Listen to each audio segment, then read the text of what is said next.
When I'm scrolling on Instagram, I don't care about any single post in my feed. I'm just scrolling until something catches my eye. So as a video editor, you need to have some kind of element that's going to stop the scroll. So really quick, some ideas: bright colors, contrasting background. This is table stakes, but I mean, I think it should be said, the shot needs to be in focus.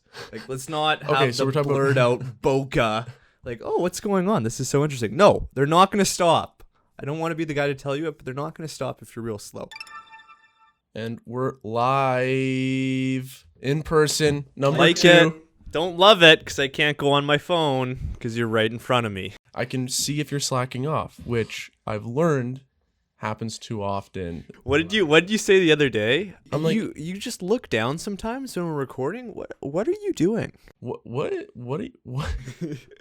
you looking at? I'm like, are you scrolling Instagram? You're like, yeah, sometimes. Yeah. And you said it like it. That's just what. I do sometimes. Like, it's like the guy's talking, our guest is talking, telling you our life story, and you're like Pouring their hearts out. yeah, and you're just like, oh, like weightlifting or whatever the fuck's on your IG.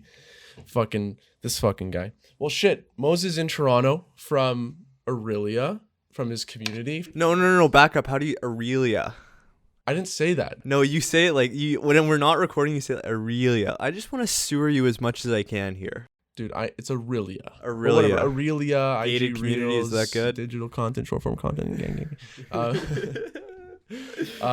But yeah, so we're finally in person. It's so much better this way. Love it. Mo's headed back to Thunder Bay for a month or two, so we thought, let's just crush something out. We're actually doing another podcast today with a special guest, a little academia in our lives. We need more of that, or at least I need more of that.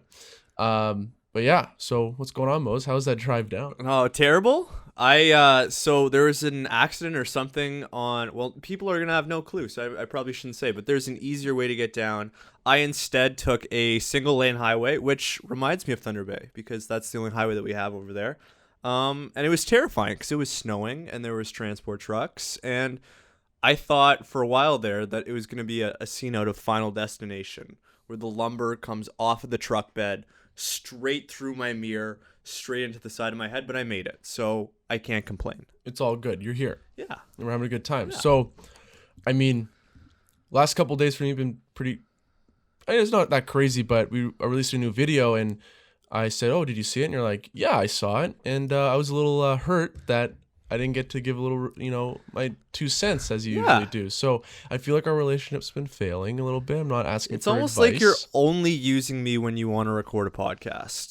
That's how I'm feeling. I feel like we should stop doing this podcast so we can preserve. Yeah, do you text me only when you need stuff from me podcast related? Yeah, maybe. Maybe it's turning into that. Well, maybe if I got the podcast related stuff on time, it wouldn't be a problem. Yeah, you'll have the assets before puck drop Leafs game last night. Yes, sound. 10:30 p.m. There they are. But honestly, I feel like the podcast also preserves a friendship. Yeah, it's been in good. a way. It does. We do still buzz. Yeah, like after pods, we usually chat and shoot the shit for like 30. Waste my time. A little too long in the morning, but at least we actually have like a social life while working, so it's good. Yeah. It's good. But yeah, I didn't go to you for any advice. We dropped the video. I was hurt. I'm gonna say it right. I was hurt because we used to do this all summer. We'd go back and forth. I'd say no, that edit needs to be this way. You'd say no, you have no clue what you're talking about. I miss that. I miss the creative conflict. Dude, I miss it more when we were in person in the Ryerson suites. Oh, it was hell. Yeah, it was hell. And that's kind of when we were like, we need to do a podcast. Yeah, like, we're saying all this smart stuff. It's almost like if we keep saying this, we'll have 1 million downloads and 10 million listens within a year, and it's going to be great. And turns out 10 listens an episode. Thank you so much, guys, for listening. Whoever Thanks, you are. Appreciate your support. But honestly, we got a comment the other day, and I was like, fuck, people do. I feel like people don't listen. I think some people listen. I really appreciate it. So anyone out there who's listening, man, you make it good, easy to work on this whole thing. But didn't go to you for any advice. Didn't need it. Still a banger video. I was surprised that people liked it. I actually didn't think it was that good. I'm going to pull it up. Don't accuse me of being on my phone or my computer and doing stuff that I shouldn't be doing. Definitely make sure it doesn't go through. I'm not going to ask for your approval to do this. But I'm going to make my own decisions. So it was a video I did for Cumbres, and initially we pitched it, me and Lucas. I mean, I'm gonna have him on the. I'm actually gonna have his. We're gonna have his. People have no clue who this guy is, but Well, this I'm is about to great that we're using first names. Great. About to explain. Cut me off. Nothing new. Usually I'm the one who cuts off, but Mose these days, I don't know what's going on. He's on Just one. trying to be rude. Okay, no, but Lucas, I've been working with Cumbres. He's like the social media guy, but he's also like a music manager, and like his dad is a film director, and like he's kind of getting into that more. I spoke to him, and his dad was actually down to come on the pod. This guy's been like in the biz for a long time. I think a doc series or a doc with Rush, the band. I don't know everything he's done, but he's done a lot of stuff. This guy, without knowing anything about him, strikes me as the type of guy that's just shaking his fist at TikTok taking over the music industry. Yeah. Like, he hates... Well, it's changing what he needs to do for his job, and he doesn't like that at all.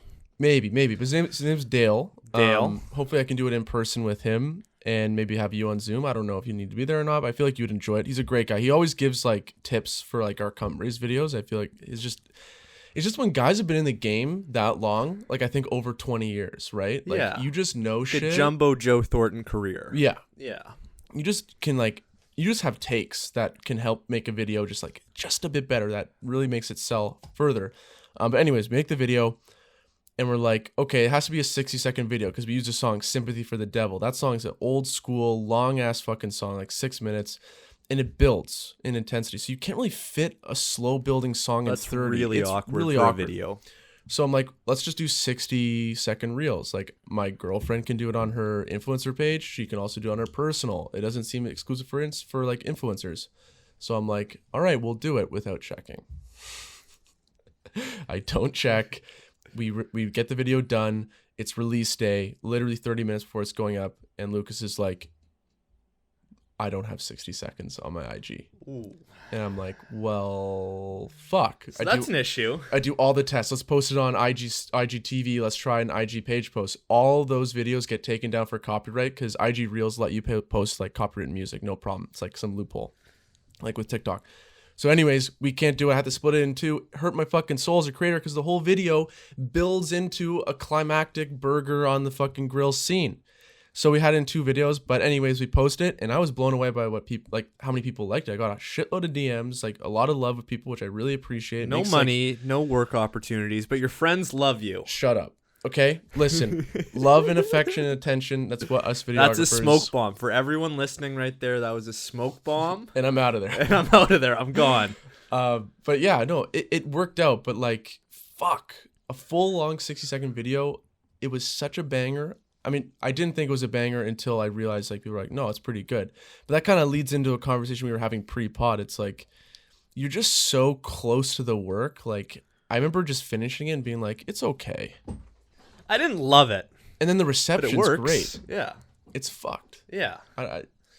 I don't know, man. It's called imposter syndrome. I'm kidding. Well, it leads into the conversation we had with Evan a few weeks back. It's like, or was it a month back? I'm losing track of time. But Evan Hammerman, that episode, he was like, I watch a lot of video work, and I'm like, this shit, like, it all seems to bleed into one, and there's not much uniqueness. It's really hard to be unique in video, and it's kind of bland. And I had that going through my mind when editing it. I'm like, is this a bad video? I can't, like, what would Evan Hammerman think? Oh no. I feel like he'd be a nice guy, but I don't know. I don't know if you're listening, Evan, but I don't know. It'd be interesting to get your take, but like, what is it that makes video boring or bleed into one? Is it the speed ramping? Is it like the song choice, the shot choice? Or is he talking about like concert video? I don't know. That was good because I had no clue that you were going to me right there and that sentence was going to end, but here we are. Well, I just hope that you're always trying to jump in. You gotta be more like me, where I'm always assertive. like, Yeah, assertiveness. Yeah, trying to jump in. you're gonna drink that and give me whatever you have carrying with you, but it's fine because you have the 36 milliliter jug. So it's fine. How difficult is it when you're doing a project and you start thinking about what other people say or think about that project? Does it make it harder or easier to then keep working on that project? Okay, for me, it's not really what other people think per se. Like it used to be like that when I was starting Evan out. thinks. No, it's just like it's what I think I always think of like what's the current market of video people? Am I trying new things? Am I trying to be different? Am I trying to like be that next level guy who doesn't just excite for a lack of a better term, normies, where like people that don't know video, like they get excited, but like what does a video guy think? Right. Are they kind of bored with it? It's like, I've seen this shit before, you know, like the same overlay effects, the same Right. fucking pacing, the speed ramps, whatever it is. Right. Like, part of me sometimes thinks like, fuck, like how do you be that guy who, you know, breaks boundaries like the Sam Colder? Like maybe I'm doing that in the food space, sort of, but also my videos tend to feel a little bit like a Daniel Shiver video. You know what I Right. mean? Like, But is it something that's impossible to avoid? Because that's where I wanted to take this, where it's like, and I see the same thing with design, and we've had this conversation on our page as well, where it's like, okay, we can put time into a graphic and have it look good, but if somebody's scrolling on Instagram and they see that all of the advertisements they see have this like text overlay on a photo, am I fighting an uphill battle where people are just going to make that immediate jump? Oh, this is an ad. Let's keep scrolling. Because I think that's part of what's going on with video, where it's like there's so much video in our feed now, and there are techniques and there are best practices that everyone does, right? Like you put speed ramps in your videos. Would you say that when's the last time that you've done a video without a speed ramp?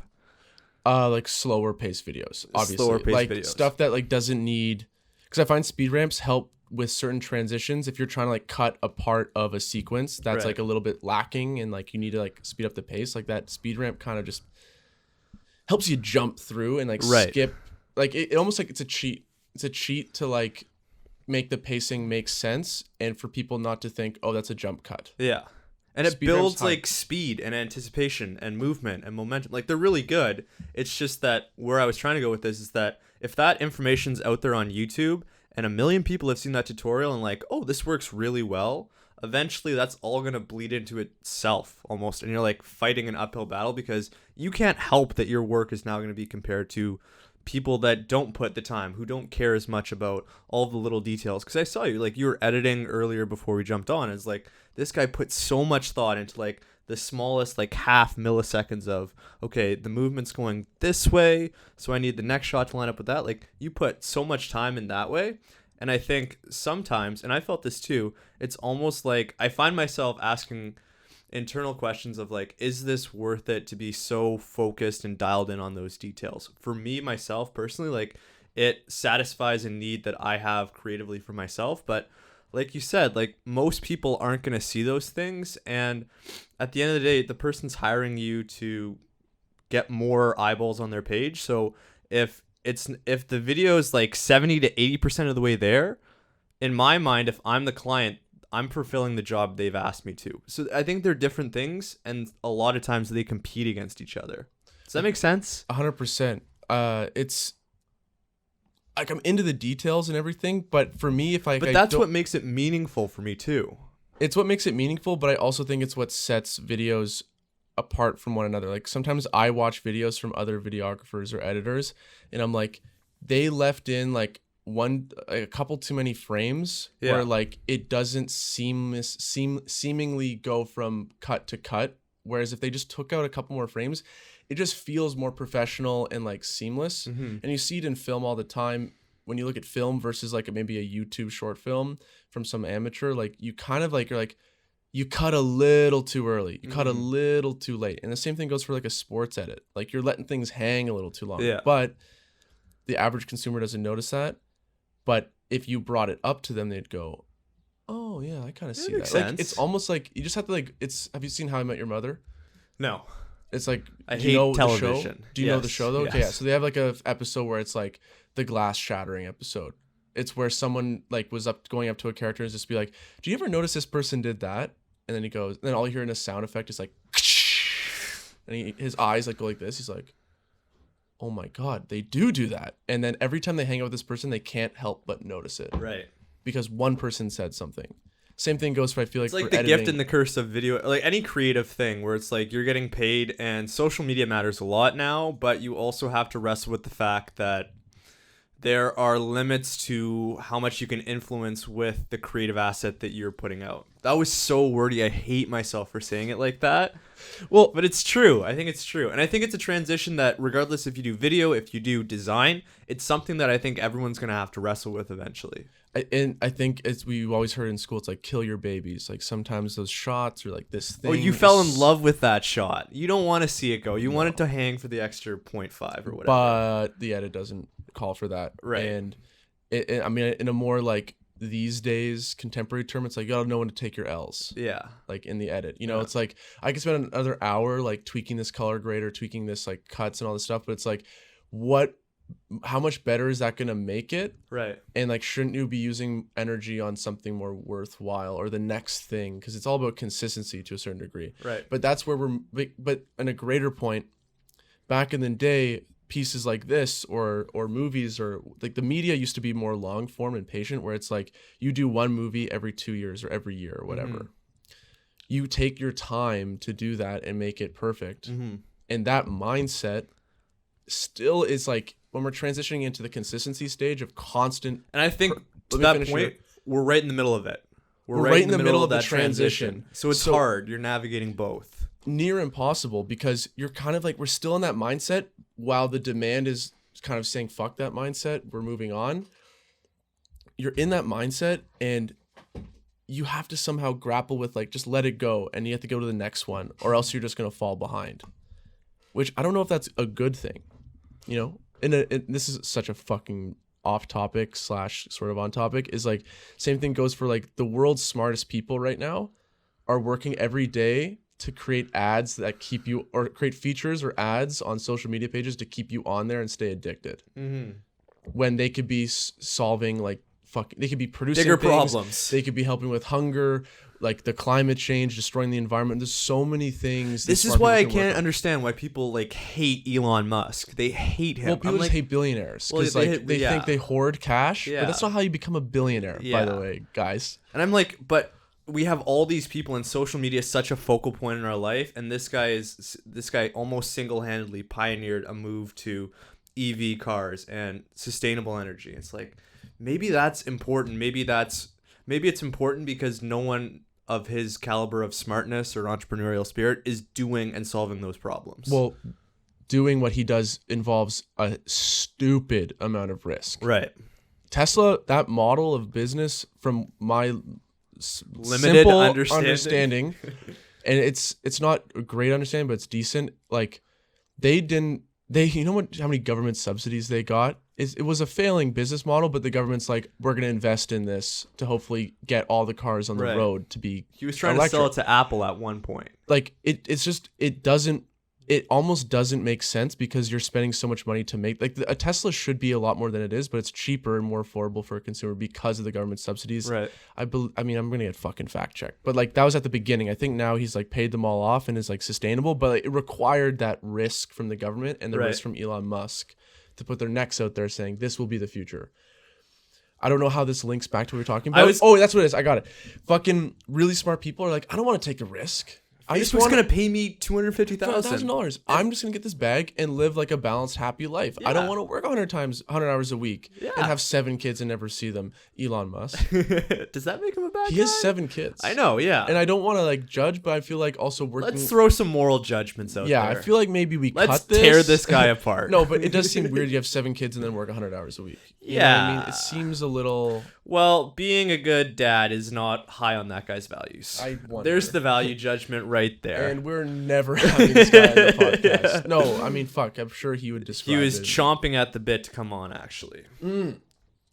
I want to go back to... we were talking about like the internal needs when you're working for... Because that's what you're doing for Cumbrace. You're working for a brand. You're using your creative taste and your skills, and you're giving them something that's going to benefit them. And we made the distinction, or I want to make the distinction. There are internal needs that on this project you want to fulfill yourself creatively, and then there's the business goals and the external stuff. Here are some questions that I just read. I think they're really smart. I haven't read them before. I'm going to just say them live.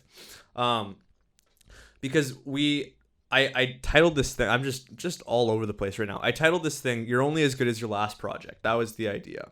And I feel like that is something that we've talked about on previous podcasts. That's something that we've talked about with guests. And I don't think it's a question that leads you somewhere productive. So here are my 3 standing questions that somebody else thought of. I think they're great. Instead of saying I'm only as good as my last project, if you're feeling unsatisfied on a project, ask yourself, did I push myself on that project? Did I try my best, or do I feel like I'm slacking off? Because that happens to me sometimes. And then the third one, and this is the big one for me, and it's something that I've definitely prioritized this over getting the bag and making more money, especially early in my career. Did I learn anything from this last project, or do I feel like I'm stagnating? Because I feel like, at least for me, in my experience, that's when I start feeling like burnout or feeling unsatisfied or feeling like I'm not getting enough on the creative internal needs when I'm working with a brand. Do any of those resonate for you? Well, the first thing I thought of was not. I mean, I almost want to tackle like the "you're only good as your last project" first. Realistically, that's only the case and only a reality if you're only focusing on external perception. Right. Because But it's important to a degree. I'll use myself as an example. If I don't have any work and people can't find me, and I'm getting, or you're in a situation where you're getting a ton of work from referrals, and that's the only source of business for you, that becomes really important. But then you're only as good as your last public project. Right. That So people share your see. work. So Maybe. share your work, I don't know. or share the work that you want out there to gain that job Right. that you want. Right. But it's like you're only good as your last project. Same thing as like in sports. It's like what have you done for me lately? Is kind of the thing. Whereas where creatives are different, I think, is like obviously it's more subjective. There's not as many numbers that dictate how good you are or Social media how much you're worth. likes, followers. I guess that's sort of it, but I feel like brands don't look at it that much. They kind of look at how does it fit into our marketing plan or our marketing plan. But it's like it's just such a toxic way to think as a creative. It's like It's not productive. It's stupidly unproductive. But it's almost better to look at, and it's similar to schooling, right? You get presented a project. Mm-hmm. There are some people who think, I mean, pretty much everyone thinks, I want to get the best grade. Right. What is the rubric saying? What do I need to do for the rubric? Right. I'm just trying to get the grade. Right. I'm just trying to get the client. Kind of same thing. I'm just trying to get more work, more followers. Is that a healthy way to actually become better? I'd say no, because that school project or that video, you should be going, how do I fulfill the client's needs while also progressing my skill and learning new things and learning from this school project or video? I'm just going to go to school project. How do I do the school project, get something out of it so that I become a smarter, better person in society, which makes me more hireable. It makes me just more interesting, smarter, whatever. Right. There's a lot of people who just focus, let's just nail these rubric points without actually thinking, what can I take away from this that's going to enhance my life? School is terrible for you. Drop out right now. That's what we're saying. That should be the takeaway. The takeaway is definitely not that. It's like just going to school thinking. As much of that is I can't speak. That's gonna get cut. So this is gonna get cut.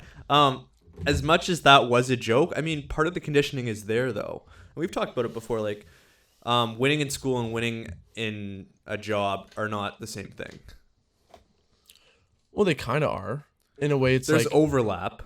There's overlap, but You can't follow the same formula though. Well, I'm going to reference Evan Hammerman again. He was like, there's some people who are like, look at my work. It's so cool. I'm clouded. I'm this, I'm that. When in reality, it's like thinking that way isn't actually going to get you better. It may get you more clients or build more relationships if you constantly say, look at me, look at me. But like, you're not going to get better. Mm-hmm. Where you're going to get better is like, I'm going to do the project, fulfill the client's needs. And then while I'm simultaneously doing that, I want to then get something out of this project where I enhance myself as a creative and not fall in some rut. So I think if you just think you're only as good as your last project, I think you're discounting all the experience and things you've learned along the way. Right. And it's just, I mean, at the same time, I'm going to take a step back. There's a lot of people who are like, have external goals that then help them achieve and get better at their craft, because they go, this is my external goal, but here are my mini goals leading up to it. Right. So I can get there. And those mini goals tend to be internal. So I don't even know. I think everyone's just different. Some people need to have a Lamborghini as their fucking North Star. Mm-hmm. I don't think it's personally, I don't think it's healthy, but to each their own. Mm-hmm. If the experience of getting the Lamborghini changes you and improves you, I mean, go for it.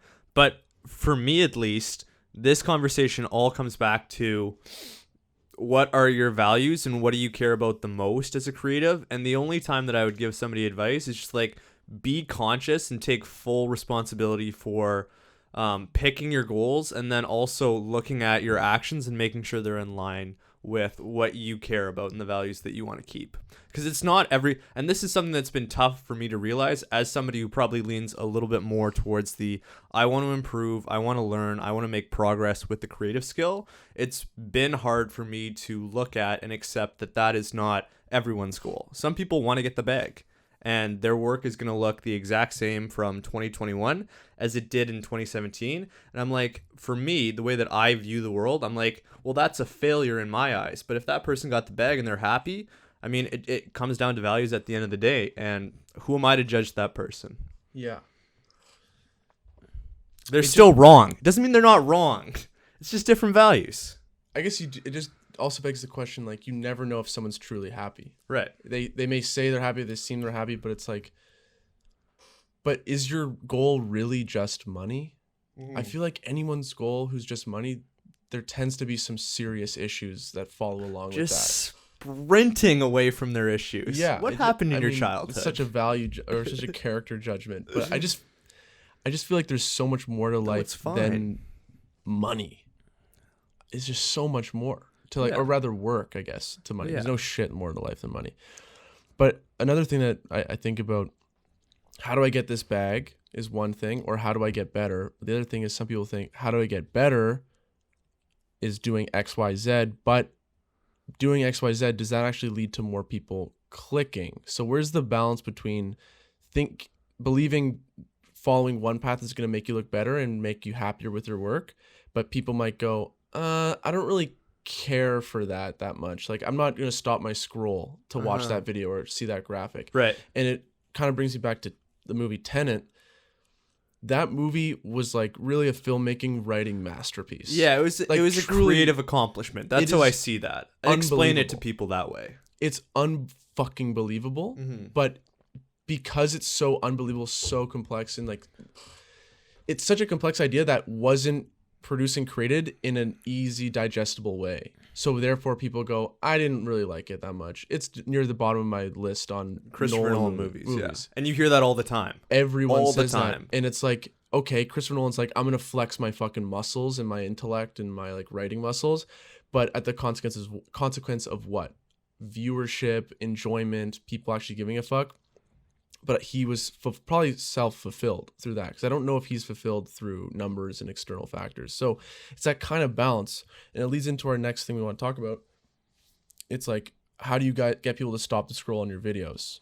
It's not always being the most creative and being most cool. It's like... Well, wait, hold up. I want to preface this by saying that this is specifically talking about videos that you do for brands or videos for advertisement, because I follow a bunch of people who I just follow them because I want to see their cinema. I want to see the cinematography. I want to see how they direct shots. I want to see how they edit. And maybe that's not necessarily focused on...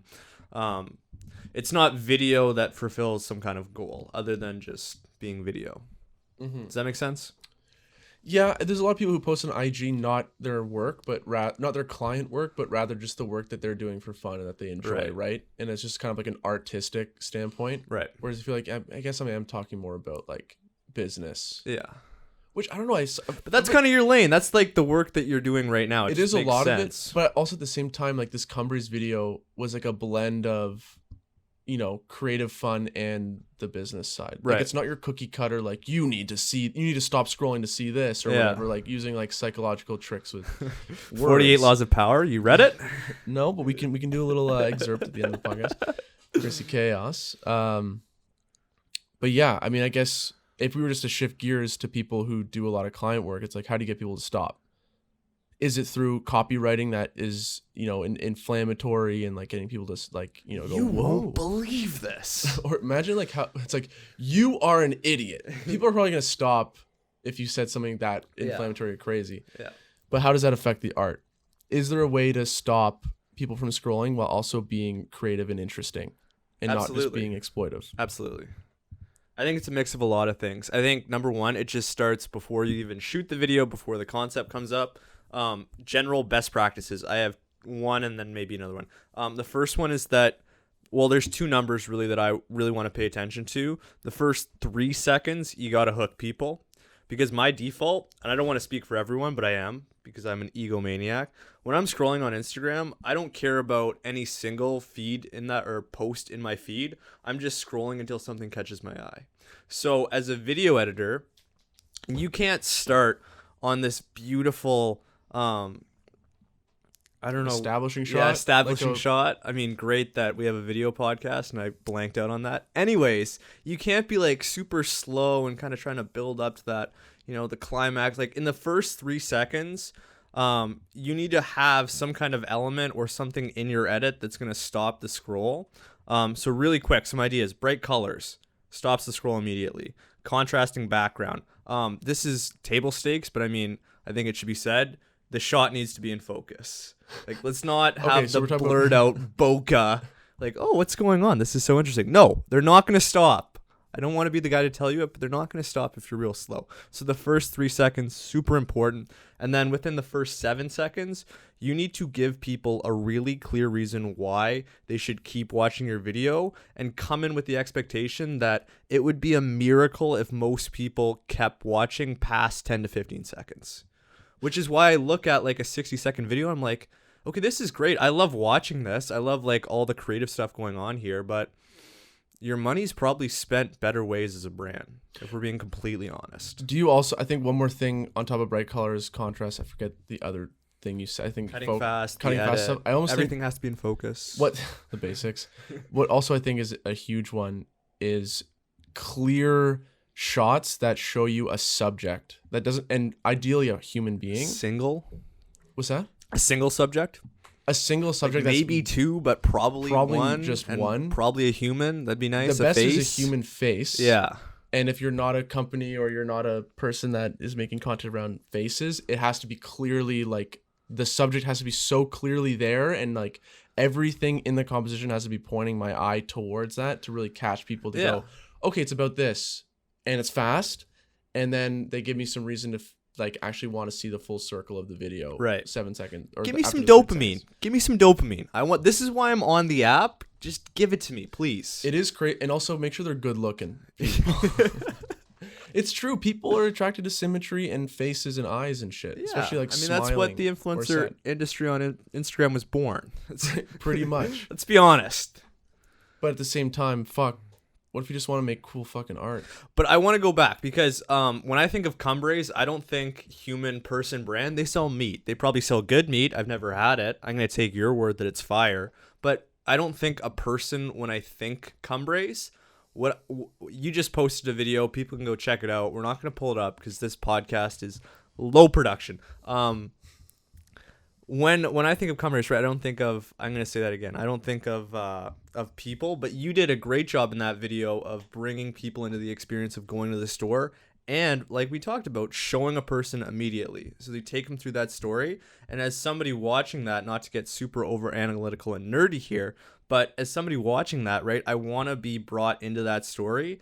And one of the easy ways to do that is by showing me what it's like to be a part of that experience. I mean, I agree with what you're saying. And it also makes me think like about, we've been talking about like our content, and we've been kind of like slacking recently just with like work coming back, and just, it just feels like there's a lot going on, and like things that we were doing aren't working. And we kind of talked about like, why don't the graphics work, or are graphics a viable option to create content around? And then we kind of were thinking about some topics we've spoken about in the past with like TikTok, IG Reels, Instagram just being a lot of video, like a lot of videos. So much video, especially recently. It's just taking over the feed because it doesn't have to be long, and it's just more dynamic and kind of like attacks that. It just hits you with like a dopamine rush more than like anything static else, image than anything else. Yeah. And the thing is, I feel like it's, you were saying let's go more video. I'm almost thinking, and maybe you're thinking the same thing. It's like, how do we do more video with design included? Right. So animation, graphics. Right. Whether it's fucking actual animation of like illustration and whatnot, or it's just text animating on. Yeah. It almost seems like that's the golden like middle ground. Or like, for example, our IG clips. It's like, people are down to watch a clip, but it's like if you can add in overlays in that clip, it's more engaging as they're like seeing what we're talking about. Right. You know what I mean? But Then it goes into like that's more work. We are balancing a podcast with our careers. It's like fucking Jesus I mean, Christ. it's a lot. It's so Overwhelming? much. Maybe a little bit. A little too much. A little too much. It I all- think what's crazy just to piggyback on that point, what's crazy to see is all of the ways that video is not getting better when you look at it like from that creative angle, where it's like you're not seeing more really polished edits, although it's great when those come up in my feed, but people are just getting a lot more creative with using video as like it's the best format for Instagram, for TikTok, and for most of the social platforms. And it's not that the video is getting better, but like I think that TikTok editor, that's the really important piece for me, where it's like it's allowing almost anyone with a phone to just jump in the game. And so I'm seeing like use these 3 tools for your copywriting, and they'll be like showing how they use Grammarly. And somebody came out with like this copywriting tool that uses AI, and they have a Photoshop plugin that spell check. Like I could use that. I make spelling mistakes all the time. Just because like it doesn't give you any heads up in Photoshop. There's no native tool for that. But instead of just putting that on a carousel and using static images, they're literally just recording on their phone, screen recording what they're doing and using the app. And oh, this is the copywriting that I'm doing, and this is how Grammarly fixes it, and it's great, and I'm so smart. And then they're stitching that together within the TikTok editor and just making a video. And it's almost like my hot take is that we're gonna be in a place.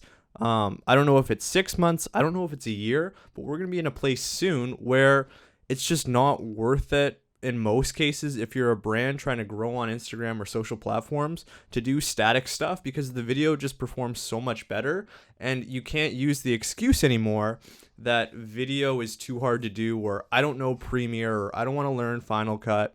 There's so many easier ways to get, I mean, the entry point is just so easy to get into video at this point that like I said, it's eating the feed. I think you can't go on Instagram without seeing it now. It is kind of crazy. It is crazy. It's eating the feed, and it's like the lower the production value, it's almost like that's when it does really well. But is it a thing? I was thinking about this the other day. Is it a thing where it's almost like that thing in high school where it's not cool to put a bunch of effort into something? Because I have that thought in the back of my head sometimes where I'm like, oh, it's not cool to put a bunch of effort into a graphic or a video on Instagram because that's not what most people do or how they use the app. And unless you're doing something that's really cool and creative and interesting. It's like, whoa, he did that crazy transition where like I didn't even know it was happening. You know, It's like... And that's kind of the conversation where like the group of people like a Sam Colder or Voice Crack or Gibson Hazard or like the people that really innovate in some interesting way. I think it comes down to it's the Casey Neistat effect of what fundamentally is the foundation of your video. Right. What is it? Let's figure that out. Is it your knowledge on... I'm going to use my girlfriend as an example. Her knowledge of like working out and her personality. That's what is... And showing the exercise. That's the huge part for me with all the fitness content I see. It's like I can see how that person does the exercise and they'll have pop-ups on screen. When you're doing a deadlift, make sure to only arch your back this much. Make sure to like hold it with your lats. Like it's more interactive and it shows the content so much better. But my point is like you're right. Obviously she's showing the stuff and she's talking and she's interesting, but she's not focusing on, is this cut right? Is this syncing with the song right? Like those are all things that I don't think people give a fuck about. And we're starting to see that. We're starting to see that. And it's like, how much work are you really going to put in? Like how much work, is it really worth it to like, I mean, for example, we were doing a lot of recording of the podcast on Zoom and a backup on Audition. It wasn't worth it. Well, it is worth it for safety if like internet things happen, but then we found like there was really never an internet problem for the most part, and it's adding so much more time and barriers to get like started and just get the content out that we're like, we just gotta just do Zoom, take that risk, because the amount of time it's taking to do the other stuff, it's just not worth it. It's really not worth it. The little bit of quality increase and like that feeling of maybe there's some safety, it's not worth it. Right. It's like fucking us up. So we decided to cut that out. But the same thing goes for, I think, for clips and whatnot. It's like focusing too much on the little details we talked about earlier. Just get the shit out, Will. Yeah. And Mose. Like, Jesus Christ. I think that's a reminder that every person who does similar things needs. Just get it out. What's the worst that could happen? You do something wrong, and then you're like, oh, I'm going to improve on that for next time. Great, I learned something. Because no one remembers Yeah. anything. It's almost like the shot clock resets every single day because all the content that you scroll through on Instagram is new every single time that you open up the app. And that's it, guys. Mic drop. Vision bomb. All right, guys. That's the episode. Thanks so much for listening. We're everywhere. Follow us at RnR Podcast on all platforms, including YouTube. Finally, we got some good quality video in person. How are ya? Is that good? Give us a follow at Is RnR that way Podcast. better than doing it on Zoom? Literally kicks its ass. Yeah. And we got another one coming today with our friend. I won't mention who he is. All right. Ciao. Bye-bye.